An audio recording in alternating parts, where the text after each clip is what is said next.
police running all in and out the building. What the hell is going on? Hey, the Raiders did an audible, so I guess we're going to have to do an audible. What up, love?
Hey, what's good, everybody? What's good, everybody out there in YouTube? You know what I'm saying? Shout out to everybody in the Raider Nation. We are in the building once again tonight. I normally don't really get down around this time, but I had to get it in with one of my good brothers. I'm so happy that he's actually here on the channel, on the panel. I can say a whole bunch of good stuff about this brother, but I'll let him introduce himself as he gets on. But ladies and gentlemen, this is Phil Robinson. He is in the building with us tonight. So show him some love, congregation. Shout out to everybody. Blessings to everybody. Phil, how you doing tonight? I am doing spectacular, stupendous, all of that stuff. We finally got another one of the missing pieces to our puzzle. I could be more thrilled, but I'll be honest, but I'm pretty pleased with the direction this team is going, with the direction the staff is taking, overall with the direction this franchise is headed in. And I really am very, very high on the season going up. You know what I mean? I feel like we gonna get right, and we're gonna get back to prominence finally. What's it gonna look like when we finally get to September and we get to see the actual team?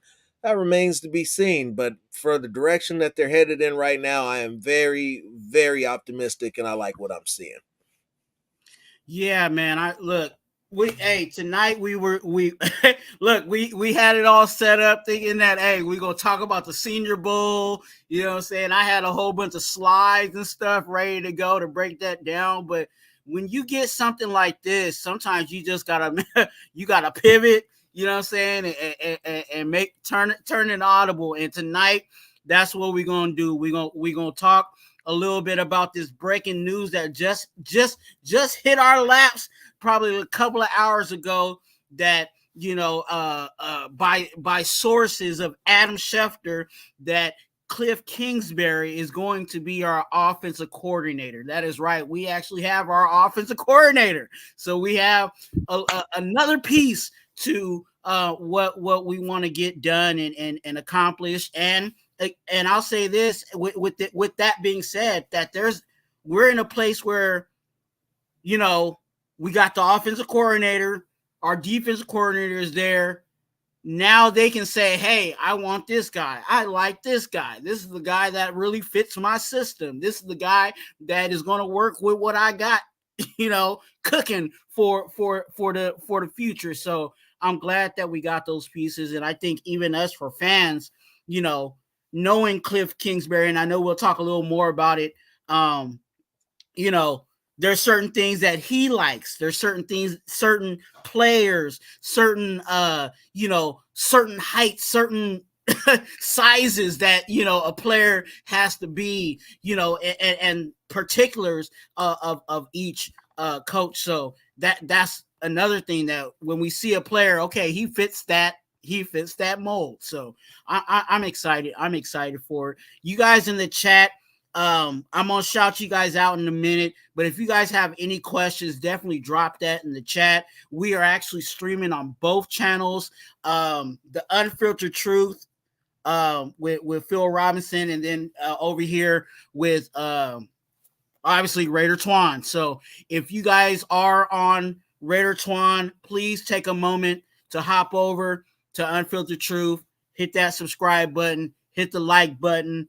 If you want to come back, you can, whatever is perfectly fine. And those Unfiltered Truth, if you like what you see over here at Raider Twuan, come on over and hit the like button and join the congregation and subscribe. So definitely.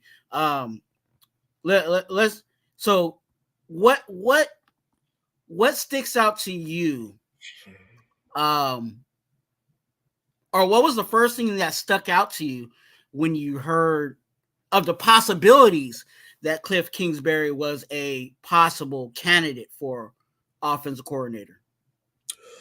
So there's a style that Antonio Pierce wanted to get back to playing, and that's the ground and pound, physical, ill intent, violence, the run get the commitment to the run game. And then he wanted to get the chunk plays. And out of everything that he didn't get a lot of it during the course of his 10 games was a whole lot of chunk plays. You got a couple here, got a couple there, maybe one, maybe two a game. But you got to be able, and I know that around the league, the copycat league is to play the deep cover 3 cloud and to make sure that you keep or two man high and keep everything in front of you so that you squeeze the offense down and make them execute all the way down the field and run up long numerous play drives in order to score. But we want to get down the field faster than that. And there's going to be a couple with. So how did I feel about it when he was first named? Out of all the names that were mentioned, there were a couple. I was more interested in Zach Robinson and probably Dan Pitcher, I'll be honest, than Kliff. But Kliff has a history with Antonio Pierce. As an offensive coordinator, he's better than as a head coach. We saw that with both Texas Tech and Arizona.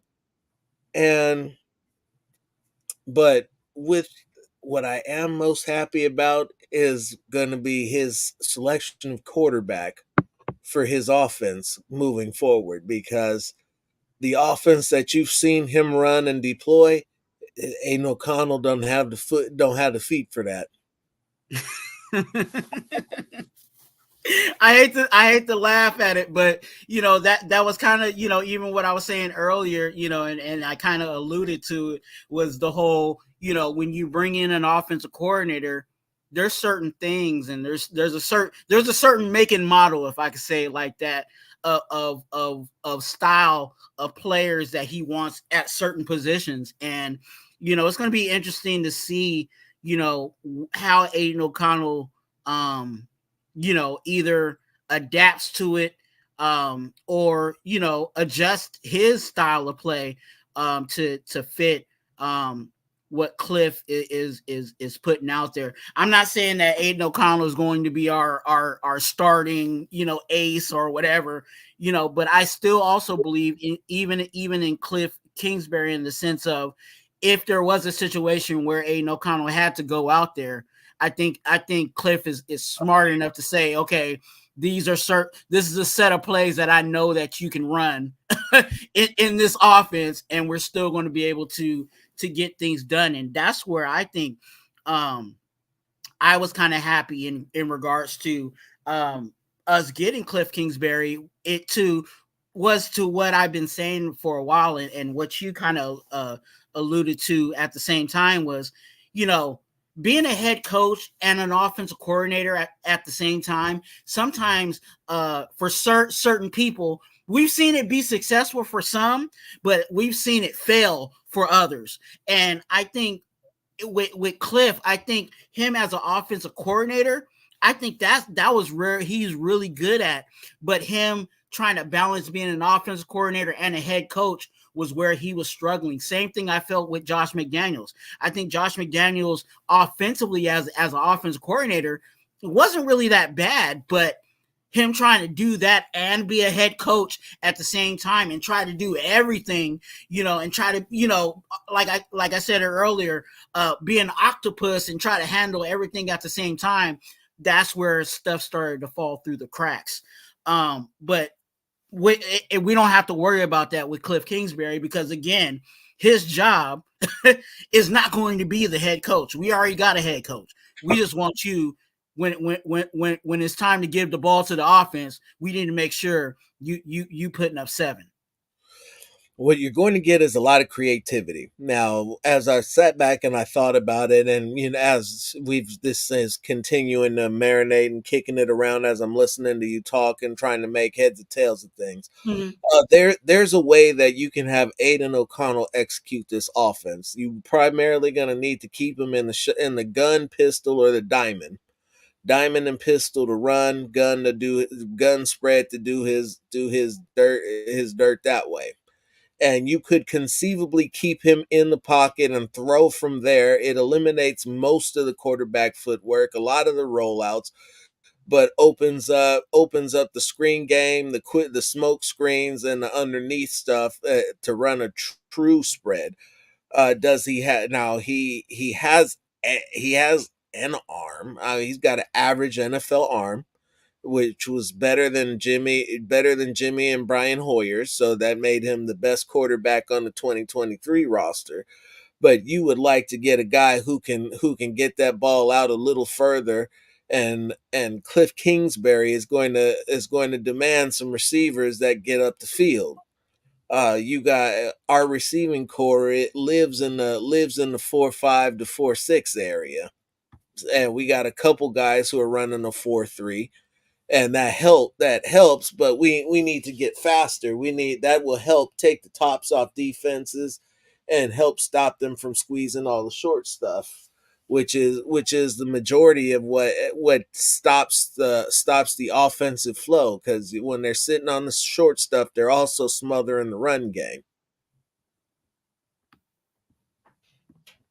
Yeah, I just feel like, and I know some people are in the mode of pretty much we have this council culture, right? So some people are so into the cancel of Aiden O'Connell, and I don't think Aiden O'Connell is a completely terrible quarterback. I just think he just needs to, he just needs some time.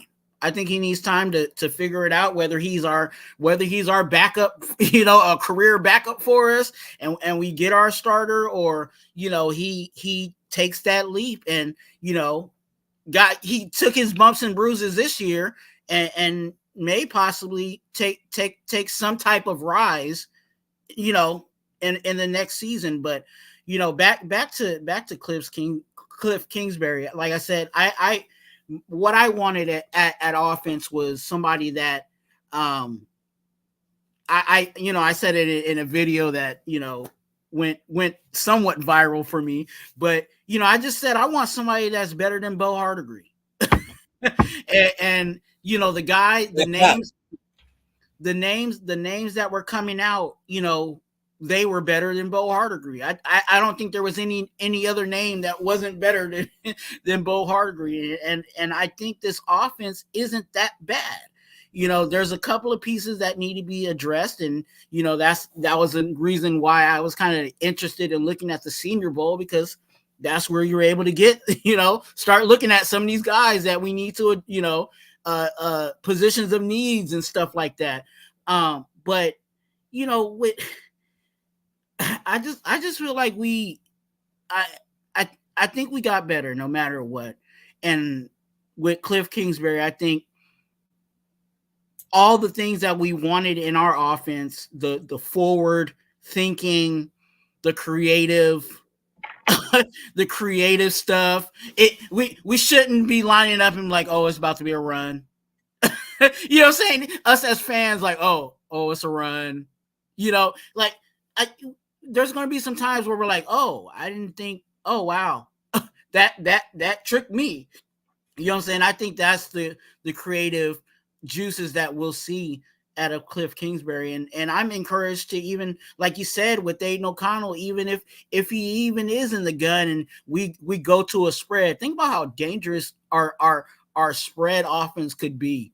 If Aiden O'Connell's just sitting there, the offensive line is just, protecting their hearts out, and Aiden O'Connell is able to deliver whoever. And I'm not saying it has to be Aiden O'Connell, but whoever is sitting back there, and you got DA, Myers, Tucker, you know what I'm saying, Renfro if he's still here, doing their things, you know what I'm saying, and moving the chains.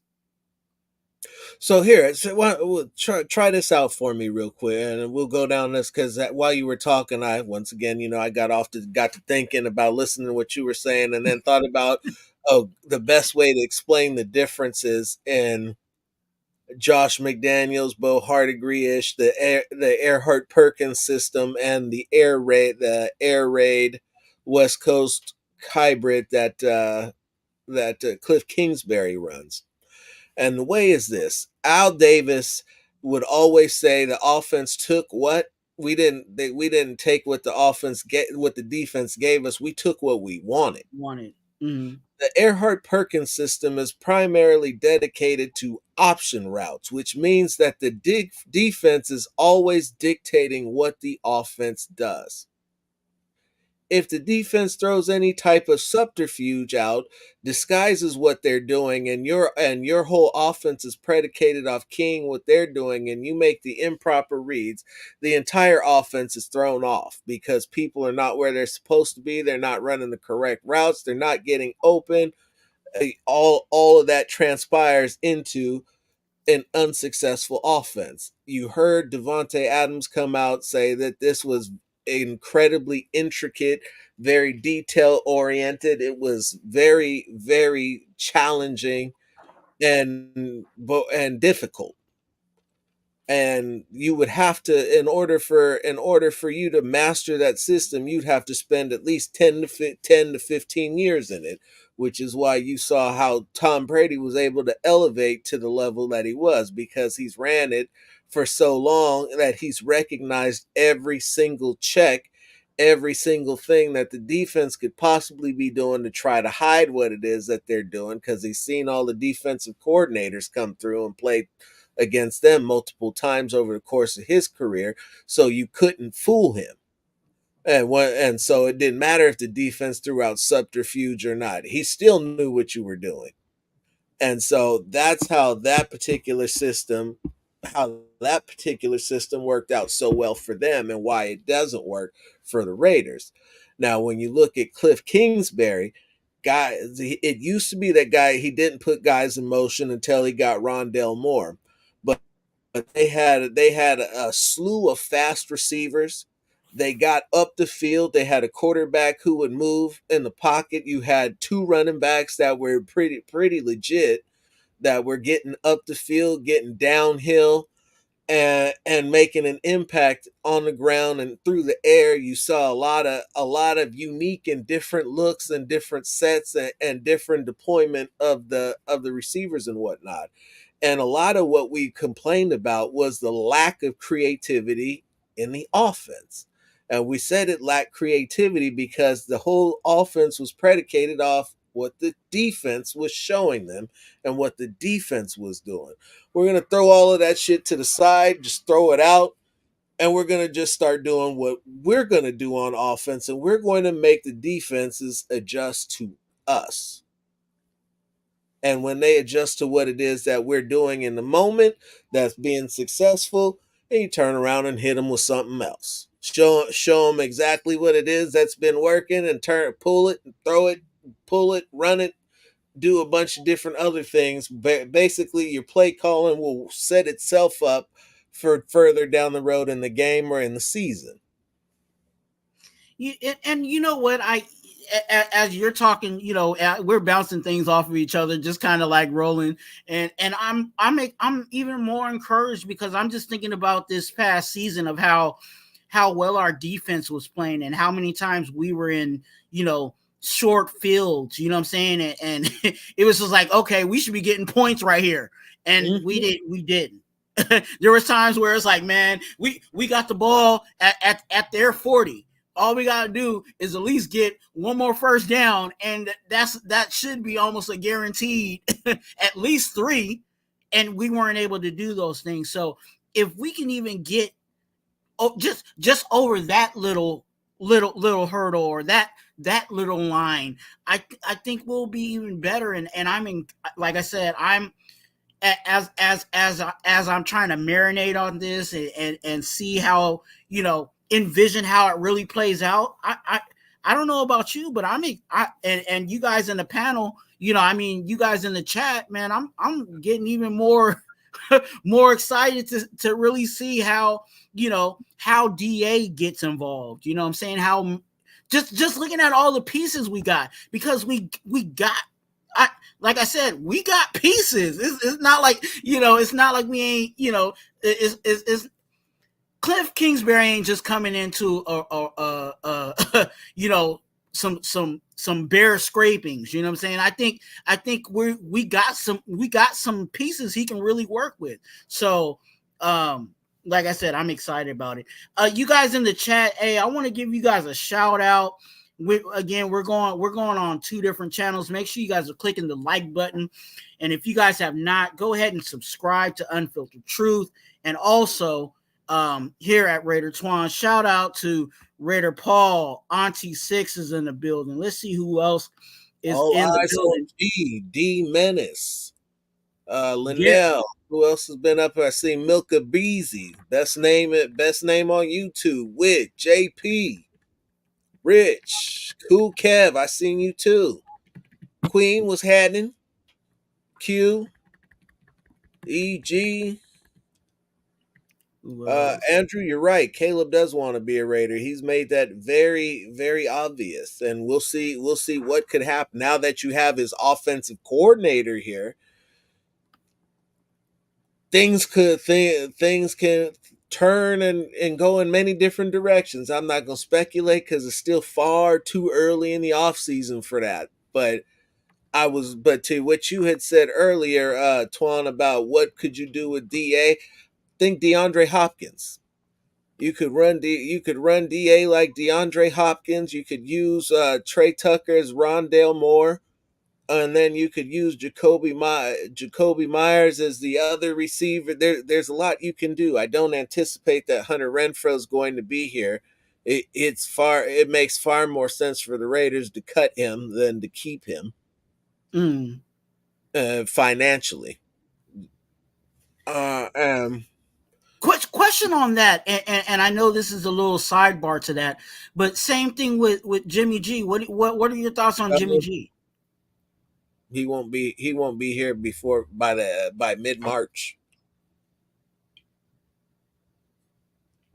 You save half the cap hit. You save half the cap hit by cutting him before the season starts. Is that June 1st? No. So in June 1st, you defer it, and if you cut him before March, it's flat out off the books. Oh, okay.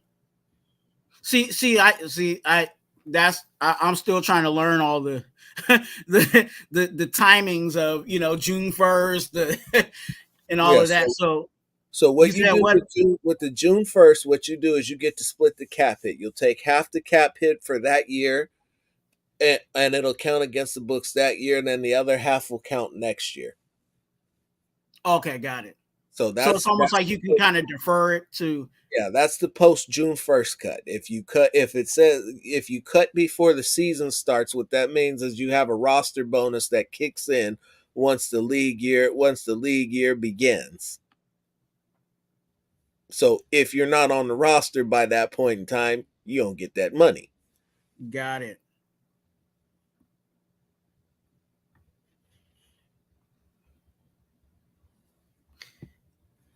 Yeah, you said Caleb wants to be a Raider. The question is, does especially now and I'm just asking the question. I'm not agreeing or disagreeing, but is that Kliff's guy? It should be. It should be I like the sizing on C Dub 2.0 a little bit better than I do on J5. Okay. J J5 I believe is probably so if it was a different offense, I'd rock with J5. In this particular offense, with the types of reads that he'll be asked to make, the types of off platform throws, the way that it'll be set up, the way to take off and run, I happen to like the fact that I believe Caleb Williams will be more able to absorb NFL contact than J5. And I like I like Jay. I I like J5 a lot. like him, right? If it wasn't Caleb Williams, Yeah. and with the offensive coordinator he had at USC, so there's already familiarity there. And that makes it even, and just going off of that, I think that even makes it even tougher on us. You know what I'm saying? Because what I've been looking at and seeing is Caleb his price is a little higher than the other. So for in situations of us trying to trade up to go get, we would have to trade up a little higher to go get Caleb over Jalen.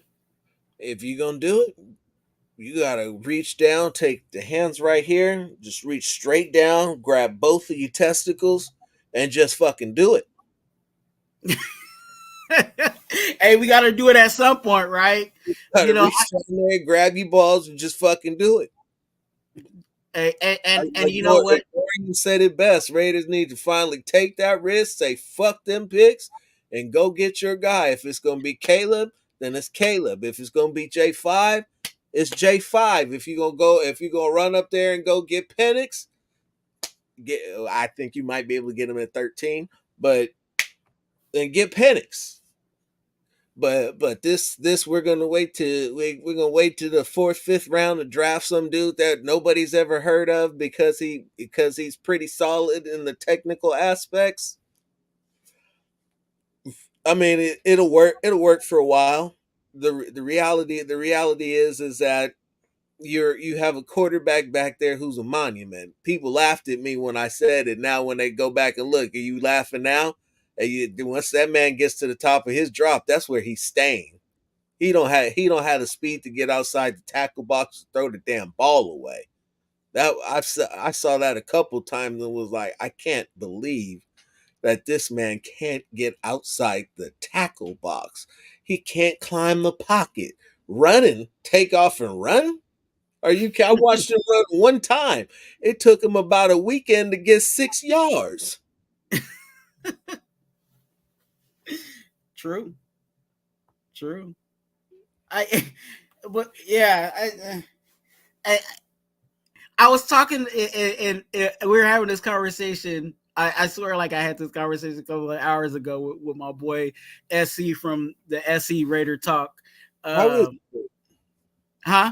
How is Eric? I haven't talked to Eric in a while. Man, he's doing good. He living his life. He does his live show with me on Thursdays. If you guys don't have not checked out our show, it's 2 for 1 Nation podcast Thursdays, and it's usually about 2:30 Pacific Standard Time.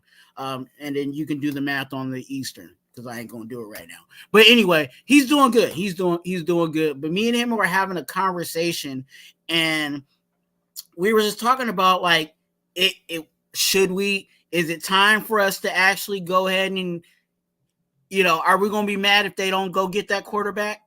Yes. What I'm saying? No. I'll take that back. Because you'll hear this from right here, and we're doing this simulcast, so you don't get it the same time as the Unfiltered Truth, the Legion do. Check this out, man. There is one man that I would draft above a quarterback, and that would be so that I'd have to trade back into the first round to go get the quarterback. and that's Devontae Sweat. Oh my God. That us you, Senior Bowl. Senior Bowl, yeah, Senior Bowl, the game against Washington where I was watching him run down, just take three dudes back. I was like, him, him. You know what the crazy thing about it is, because and we were about to, and I could pull up the paper. He was actually one of the guys I wrote down someone to watch out for. I didn't write his name correctly, but I had it enough so I could say it. But that man is a man. I'll just say it like that. Him. Let me if you want your I said that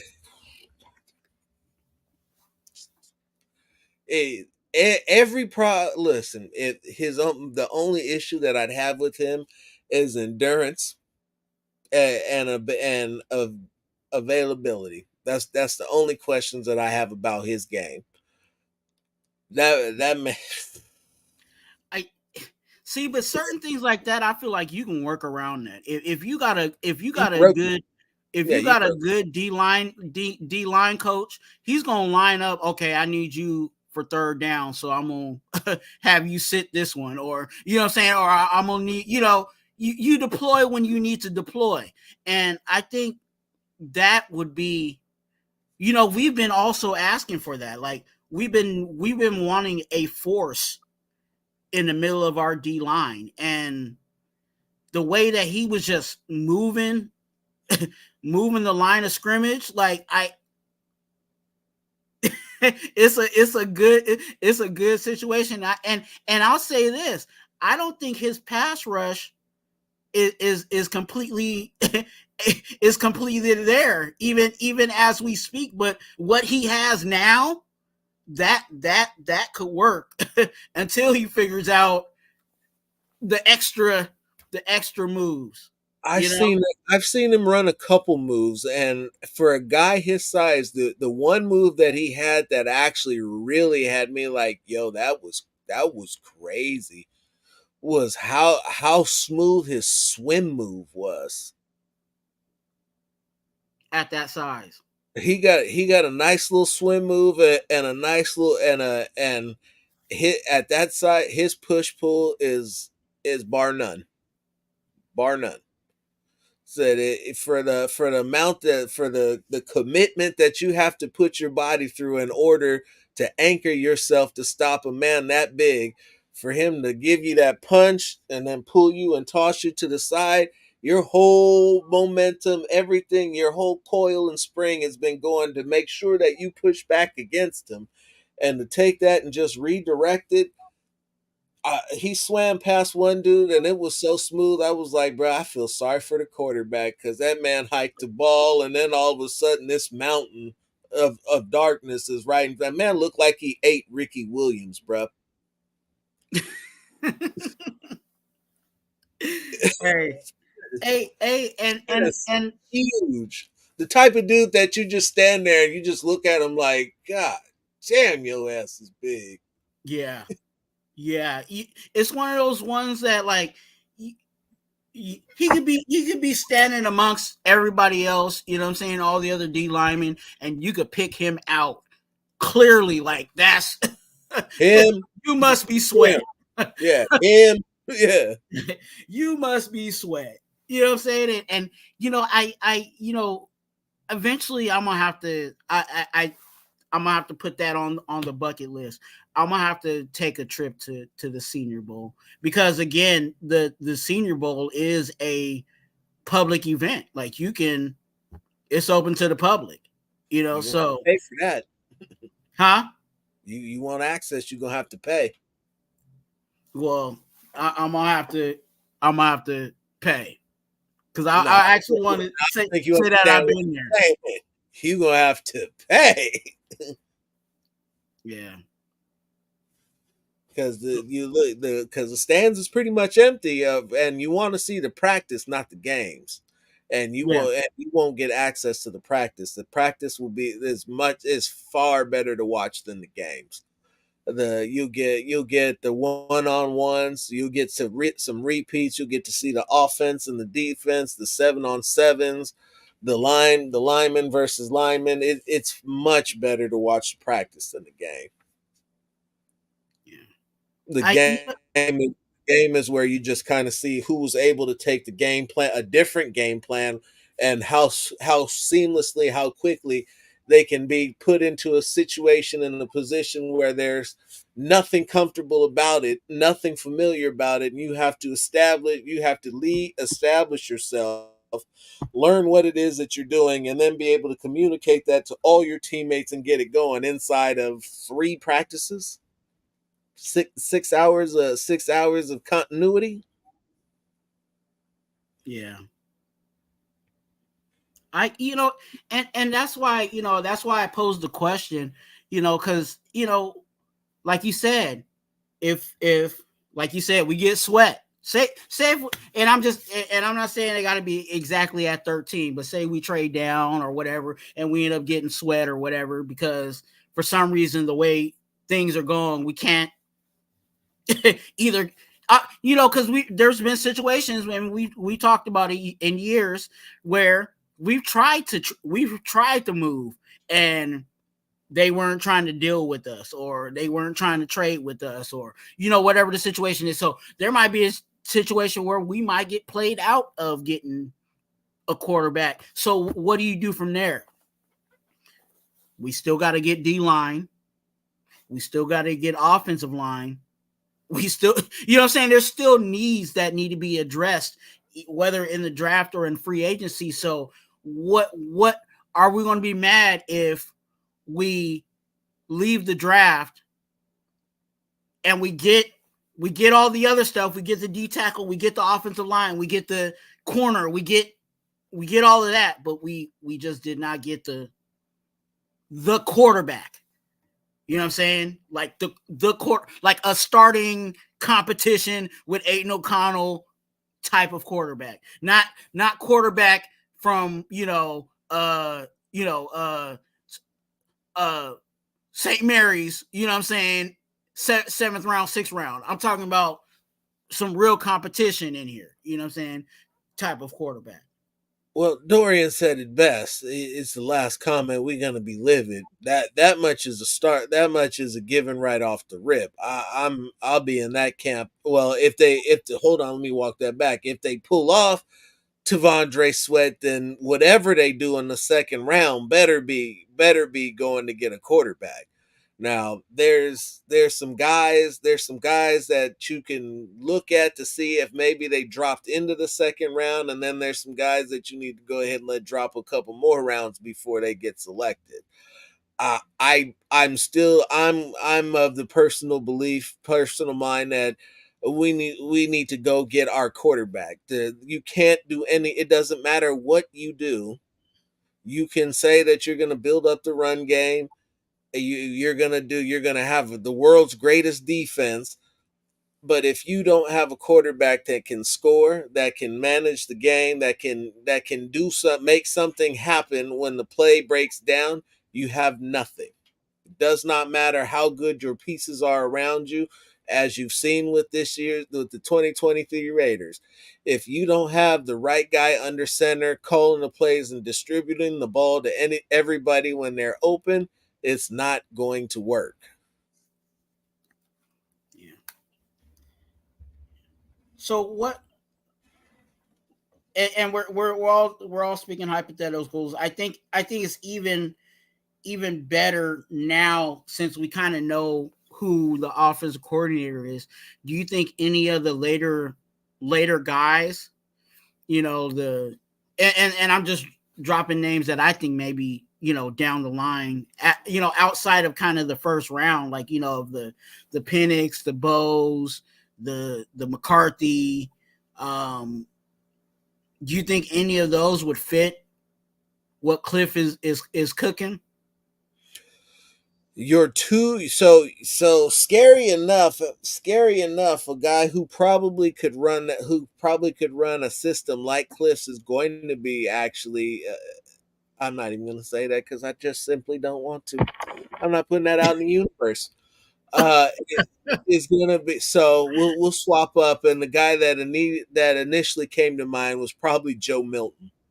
You could look for Joe Milton. You could see what the injury status is on Jordan Travis. You could probably use some Jordan Travis as well. Use Jordan Travis as well if you weren't looking for a quarterback in the later rounds.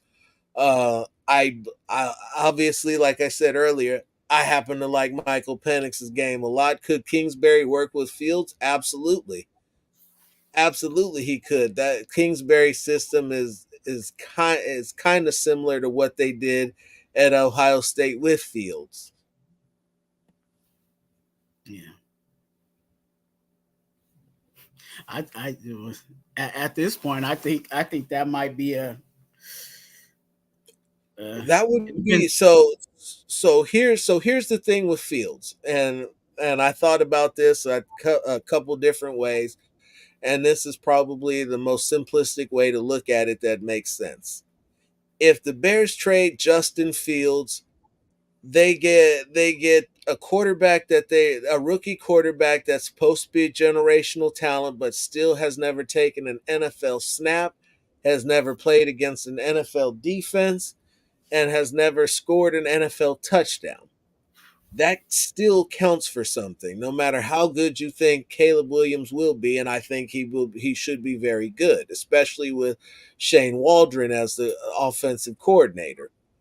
But if you so but and what's a trade for Fields looking like? Third round pick, fourth round pick, maybe you'll get a second based off what he's done so far. It ain't gonna be a number one. But if you take the number one pick and you trade that and you keep Fields, you're talking at least three number ones, possibly three number two to three number twos, and maybe a third somewhere, and you split some draft picks, the swap draft picks, I mean. So it's in the Bears' best interest to trade the number one pick. I mean, you look at what happened when they traded it to Carolina. They ended up with it came right back. Yeah. I said it, before, the Bears are in a really good situation in the sense of they could finagle a whole bunch of picks from somebody and still get who they want And because they're turn around and trade right back up to the top five, 2, 3 picks later, and get their guy anyway. yep, yep. And And Dorian here said if we absolutely cannot get into the top 3 picks, then we should trade for Fields and draft Sweat. I would hope to see. I wouldn't quite do that right away. There's still some other guys that you could get, but I definitely wouldn't. I wouldn't be mad if that's the way that went down. That would be a reasonable accommodation and probably better for Telesco because he'd get to keep more picks that way.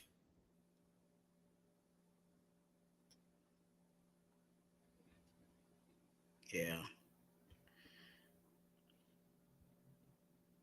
Your thought, and as we talking about Kliff Kingsbury, what's your thoughts on Telesco?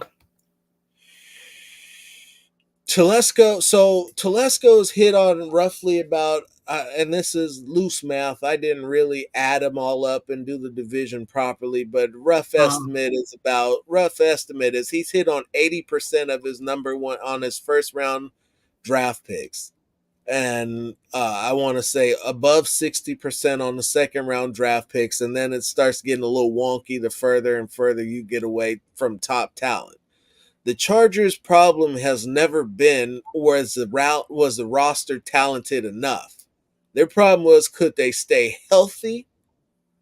Could they not get injured? Could they stay healthy? And could when they got to the end of the year, could they not be Chargers and choke it up.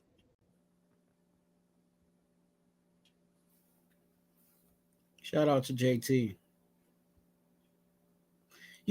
And that was one of the things I said. I dropped in my video too in regards to Telesco, because on the outside, looking at the Chargers, they've always looked good on paper.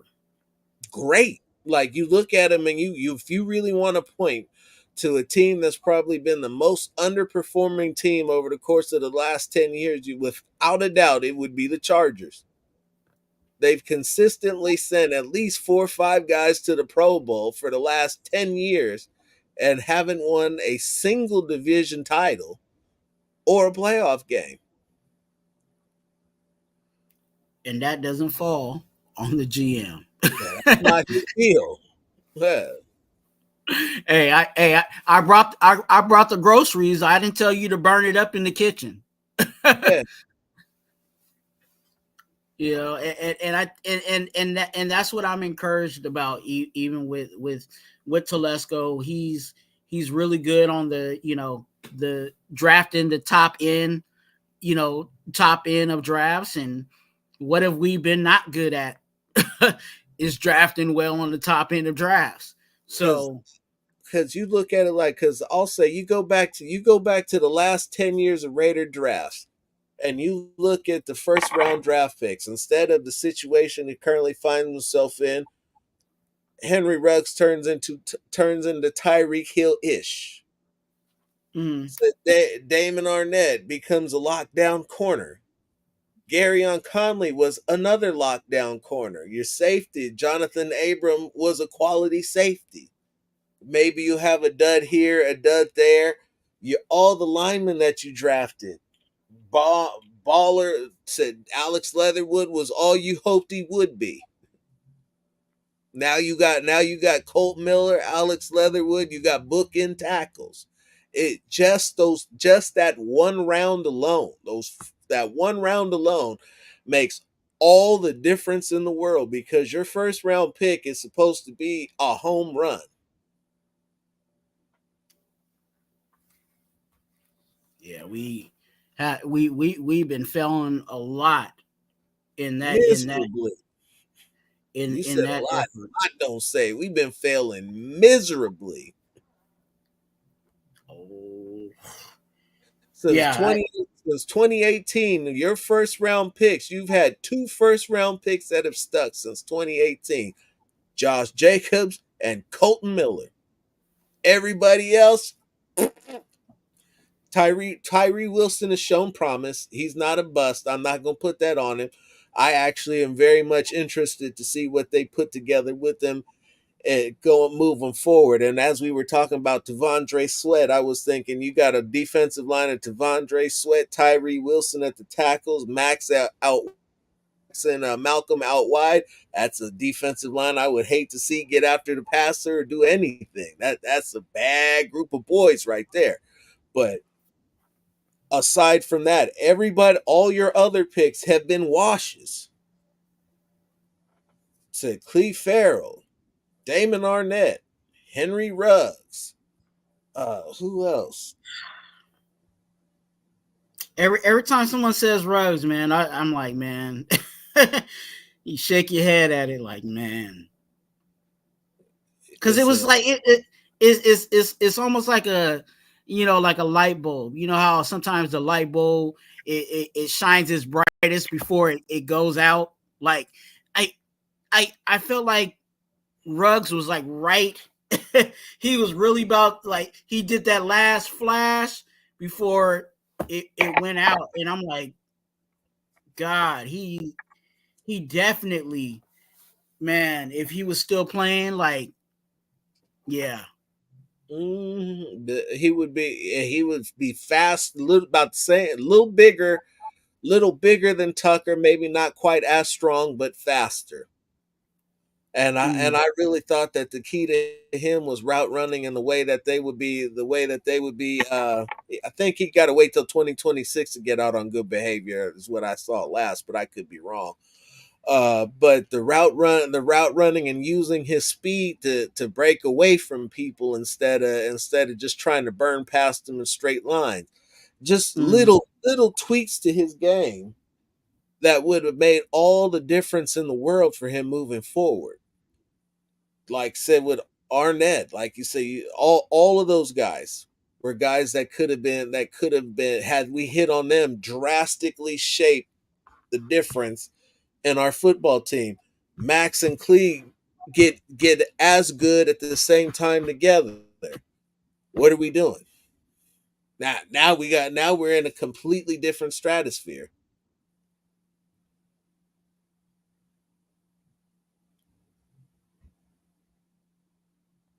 JT, I'm not gonna tell you that I know the entirety of his jail situation because honestly, that's him. I don't know what it's going to be. So that man's gonna have to serve his time for what he did and live with that forever. Yeah. Even when he served his time, he's Yeah, still gonna be serving yeah, time. that's not that visual is never getting out of his mind. Yeah. Yeah. It so Kingsbury is here. When do well they didn't official the official did was it official or is this just Yeah, he's expected? this is what Schefter has reported. So I would imagine that at some point it will become official tomorrow. I was told that they wanted to get something done this year, not this year, but this week, Mm, and now they have it done. The signings at head coach have kind of forced their hands, and made them move faster than they wanted to, because if they didn't end up liking Kubiak, they were going to be in a real pickle with not having anybody who was going to be their guys. They interviewed Chip Kelly twice. When I heard it, I thought it was a load of shit, but that actually turned out to be true. yeah. which was crazy to me, but it is what it is. Yeah.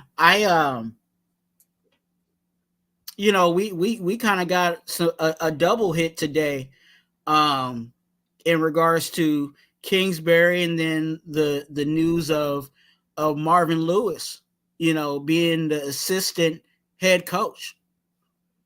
You And have so, any yeah, I do actually.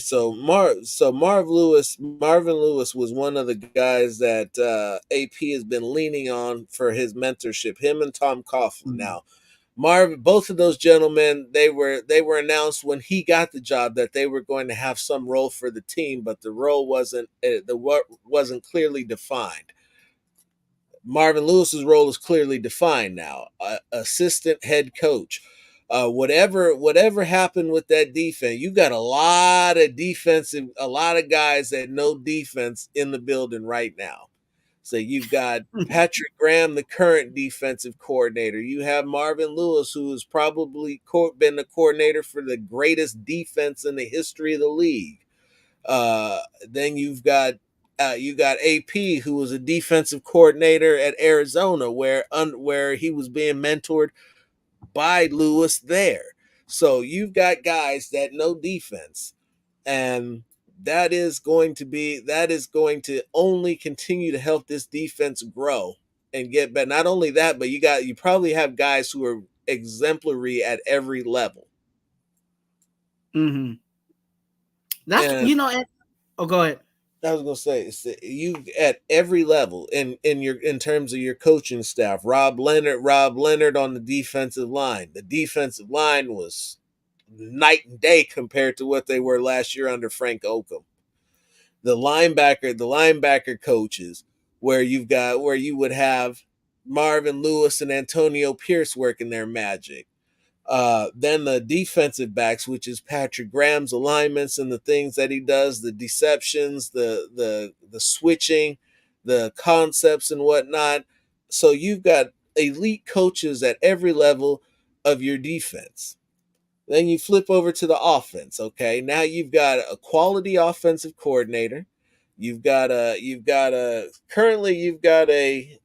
assistant line coach. You've got your running back and wide receivers coaches and Kennedy Palomalu and Edgar Bennett. Both of them are well respected and highly thought of. If you add Hugh Jackson, now he was looking for, they said it was a role with the offense. I'd heard it might be the QB coach. Now, if you bring in Hugh Jackson to be the QB coach to work in Kliff's offense with whatever QB it is that you're going to draft, a lot, and then you mix in the weapons that are on this team already, it has the chance to be something really, really, really nice. It's going to be easy transition. It's not going to be fully what it can be in terms of potential and capabilities. That's going to take a while to get to. You need familiarity, experience, all that good stuff. But once again, you're moving in the right direction, and you were a game or two playoffs when your coach came in starting 2 games behind the 8 ball. Right. And that's what makes it even more encouraging, as we look at it even, deeper, like how AP, and this is, one thing that I've been wanting, for AP, because he is a young coach in the NFL, is that he has guys around him, that are seasoned, that he can, of course he can have them, delegate and tell them what they need, to do, and just have them go ahead and run it. Yeah. And allow for him to be, head coach and do whatever he feels he needs to do, whether it's him float around to every room, if there was a room that needed a little more extra attention that week, maybe AP goes over there and tries to figure out what's going on, but giving him that freedom to do, do that while everybody else is handling theirs. I gave the visual of, him going up, week by week and saying, hey, this week, Graham, I need you to blitz more. Okay.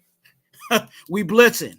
And then on the offensive side of the ball, okay, I know we've been passing a lot, but this week I need you guys to run the ball heavy. You know what I'm saying? And that's the head coach calling the shot, but he's delegating to his coordinators to execute it. And I think that's what I'm seeing that he's setting up for this team, and I like it. I like what I'm seeing. I do too, and I also think that somewhere you might see Luke Getsy come back and be the run game coordinator or work like that. And while I did not want him to be the offensive coordinator, I can't ignore the fact that Chicago's rushing attack was formidable. They made our defense look like some suckers, the way they were just running up and down and through them, and they did it to a lot of people.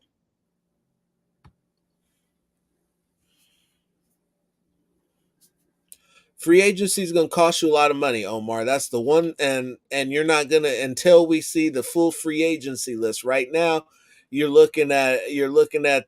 let's take tackles for instance. The top tackles that are available: Trent Brown, Teron Smith, and Jermaine Illuminor. So if you're trying to move on from Illuminor, you're looking at Teron Smith, who's 33, 34 years old, with every kind of health problem issue in his back, neck, arm, leg, toe, My neck, concussion. my back.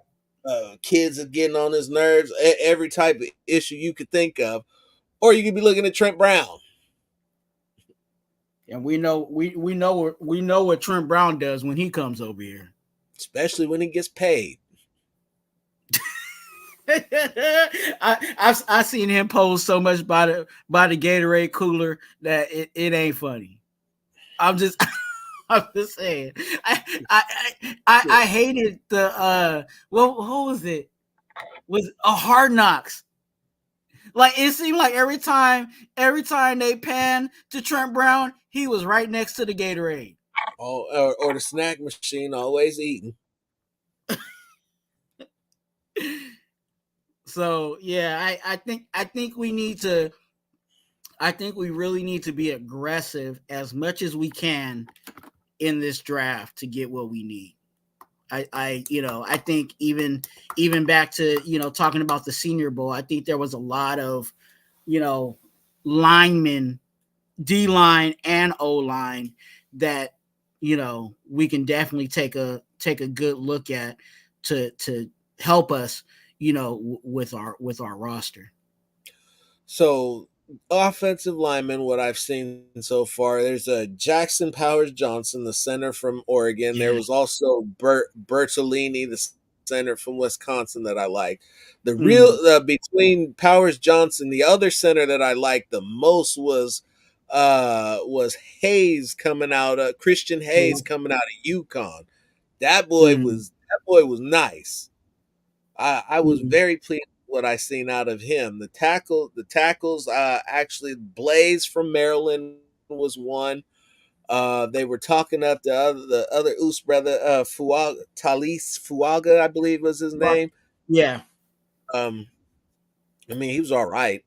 It wasn't anything special. I'd say Blaze was probably the one that caught my eye the most, and then Tyler Guyton from Oklahoma. Right. Although he got some hand issues. I'd like him to keep his hands inside a little bit more than he does, but that's my own personal thing.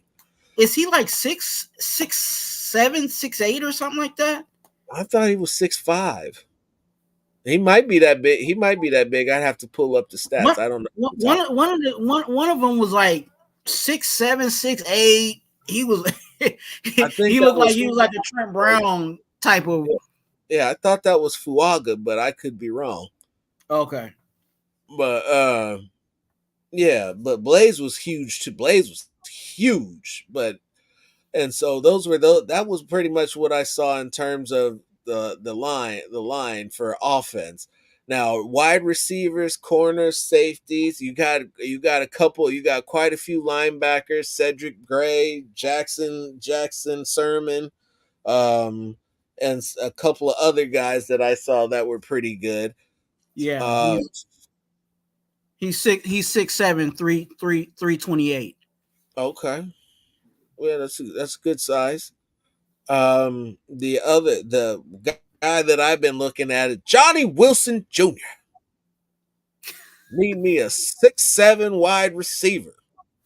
Say, what is he? What is he?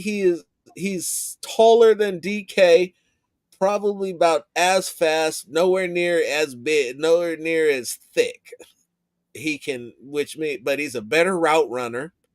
I believe he's got better hands, and that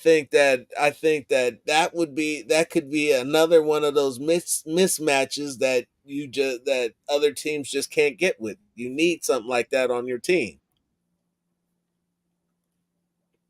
It's funny because I was hearing, I forgot where I heard the report, but they were saying that they were looking for um the players they were looking for is they were looking for speed. Mm-hmm. And it seems like it's all coming together. You know what I'm saying? Like to have Kliff Kingsbury, You're gonna get a you know what I'm whole lot saying, more of it now. in play. Like they're looking for speed because obviously they know that, you know, I'm just trying to put all the pieces together. They're like, okay, if we're gonna get Kliff in here, we know we're gonna need, you know, people like Andy Isabella and you know what I'm saying? Who was the Brown that they had over there? They they just had speedsters at wide receiver. They had a whole bunch of track stars, and then they had D Hop. That was pretty much they wide receivers over there. You know, so Right. it makes sense. No, and that's gonna be a beautiful thing because they needed that. That's been part of their problem. well, speed cleans up a lot of stuff. You know what I'm saying? It's like deodorant. You know, you got enough speed, you can cover up any stink. Just chuck that beast down there, and somebody will go get it. Don't worry about it. I'm excited. If Tucker can get his hands get in the hands program, and don't be, you know, don't double catching, I'll be all right. He's I'll be getting all better. right. He's He getting is. He better. is. I say that jokingly. I seen the improvements, you know, but definitely that was one of the things that kind of was like, is your hands there? Do we need to work on that? Is that something we need to get you locked in for next season? Like, hey, we working on your hands. That's what we do.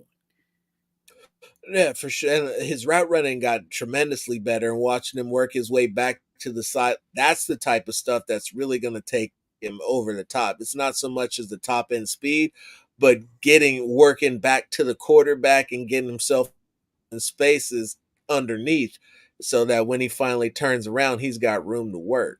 That's where a lot of the speed concepts get mixed up, and everybody thinks straight. And in this league, everybody's fast, and if all you are is fast in a straight line, they'll be their angles are good enough to compensate for it.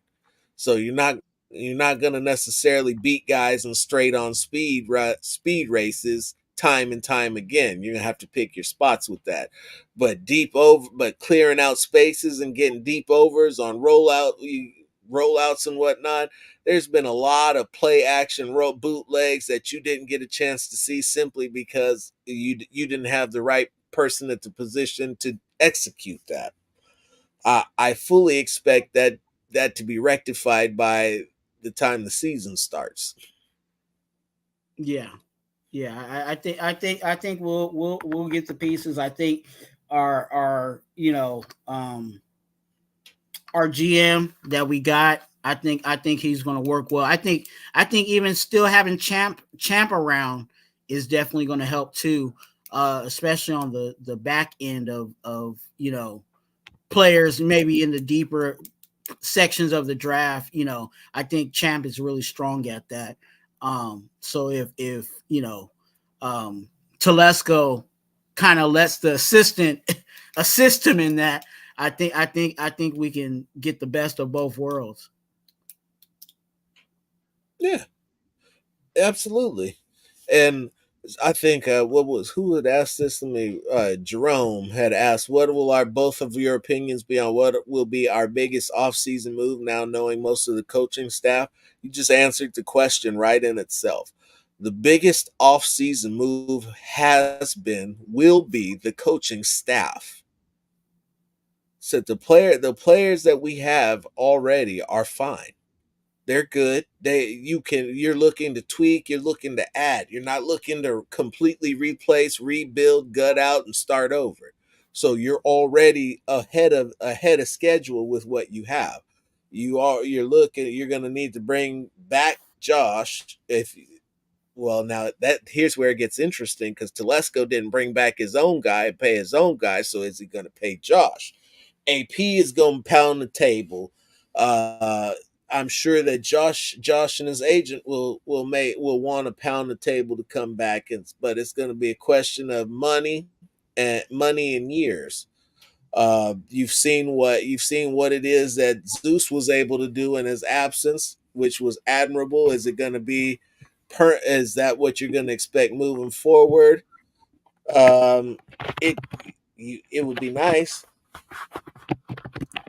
You know, and I'll say this too to add on to what Phil said, because I agree with everything, you know, my brother said. Also, the players that we have in this locker room with the staff, they all are in a mode of wanting to learn. You know what I'm saying? They're all, you know, they all can take good teaching. You know what I'm saying? And what coaches and stuff that we have right now, we have the makings of Kliff Kingsbury. He knows what he's doing on the offense. You know what I'm saying? Obviously, I call it Patrick Graham College, because now he has a system of guys that has been in his system for at least 2 to 3 years, and they know what's what's expected of them, and what extra installments he made. Hey, we were on level 2 last year. We taking it to level 3, and this is what I'm adding to what we're taking it to another level. So there's a lot of things that that is going to improve, but it all stems to what Phil said in the staff, but also, like I said, the locker room of the players that we have. They're all sponges. They all want to learn. They all want to get better. So that's definitely going to help, moving forward. Because again, the offense, they're going to have to learn a new playbook. You know what I'm saying? They're going to have to make that adjustment. But all these guys are all willing to learn. They all want to get better. Even DA, is willing to, obviously he wants his touches, but I think Kliff ain't stupid, ain't stupid either to know, hey, DA is a good weapon to use. So I know that he'll probably be like, hey, Kliff will probably have him in the office, at one point and say, hey, here's some plays that are specifically for you, but again, I think we have a good set of people out here. I think AP it has a mode of cleaning up, the riffraff and the guys that don't need to be here, and we've seen a little bit of that going in, So yeah, I like it. I like it. Hey, you guys, hey, we've been running for a good hour. I didn't want to be over here, for 4 or 5 hours. But I'm glad that we were able to get this conversation in. I know that we did a little audible from the Senior Bowl stuff. We did talk a little bit about it.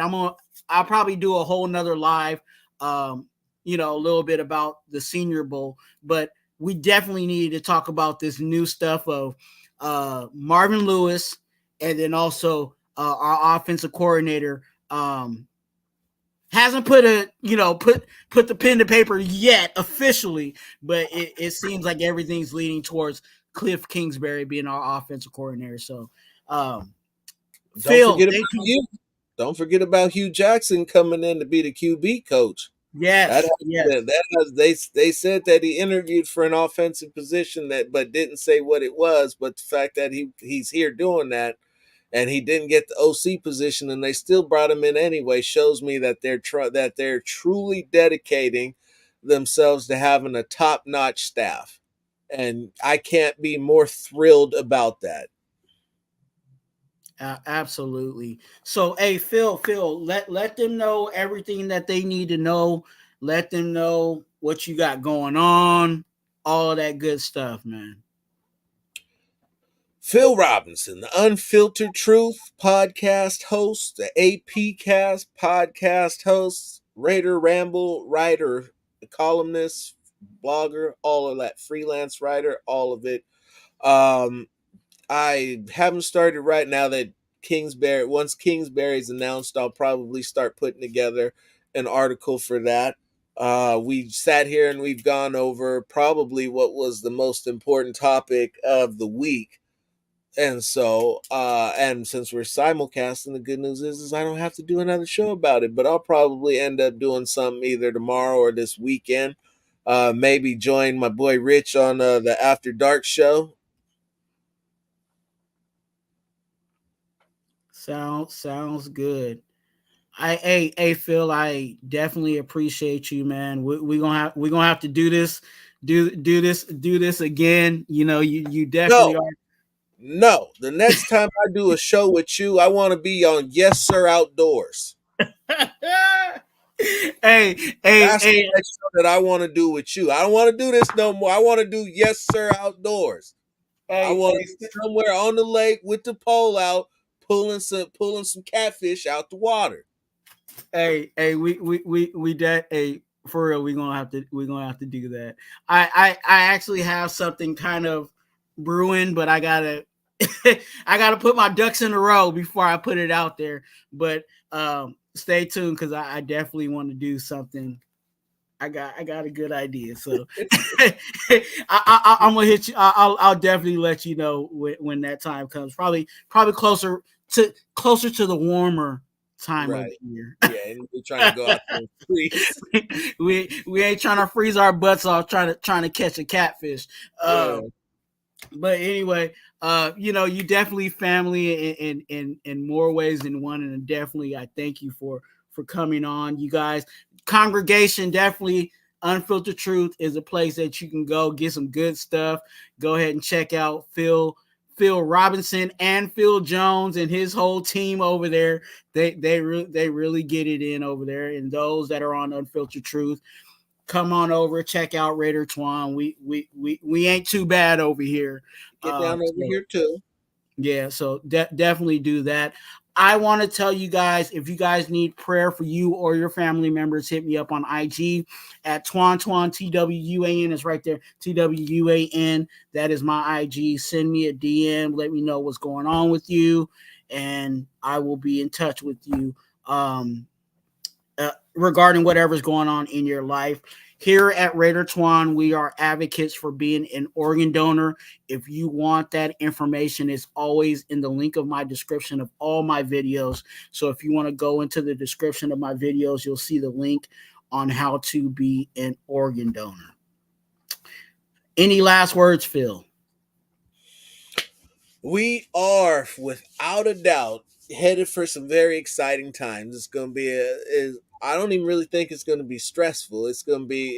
People are going to want to be impatient. It's going to play out when it plays out. Remember, the draft is damn near in May. So you'll have a whole 2 months of free agency, almost a whole 2 months of free agency before you get to the draft. So it's sit back, relax. It's going to be a long process.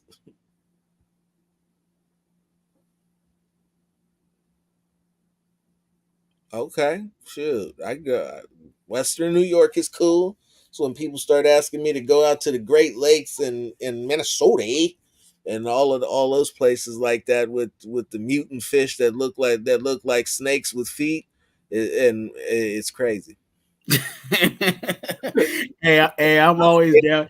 Hey, and I know we have a whole universe of people. So, hey, if you happen to have a private lake, a private pond, I do take little trips. hit us up. I'll hit up Phil. Like, hey, we need to go take a trip out to, let's roll. So definitely, you guys, we do the fishing too. So he closed out and said his words. I'm gonna say my words. You're a blessing. Be a blessing to someone else. I always say that. Those are my words of encouragement to everybody. You are a blessing. Be a blessing to someone else.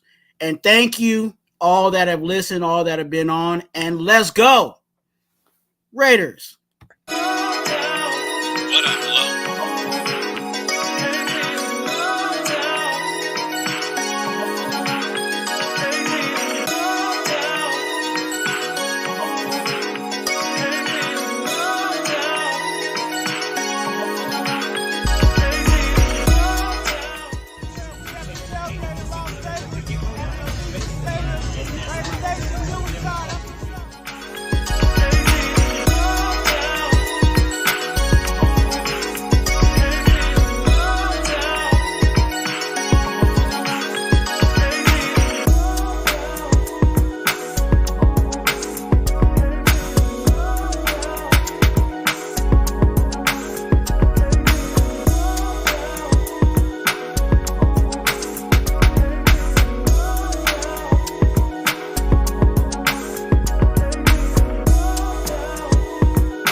and most of all, winning football games. Today is the day when our heroes of the past become our legends of the future. Time never really stops for the great ones. We wrap them in a cloak of immortality and remember what great people they were. We recognize you, Virginia Madden, his sons Mike and Joey. They were a football family, so that John could pursue his dreams.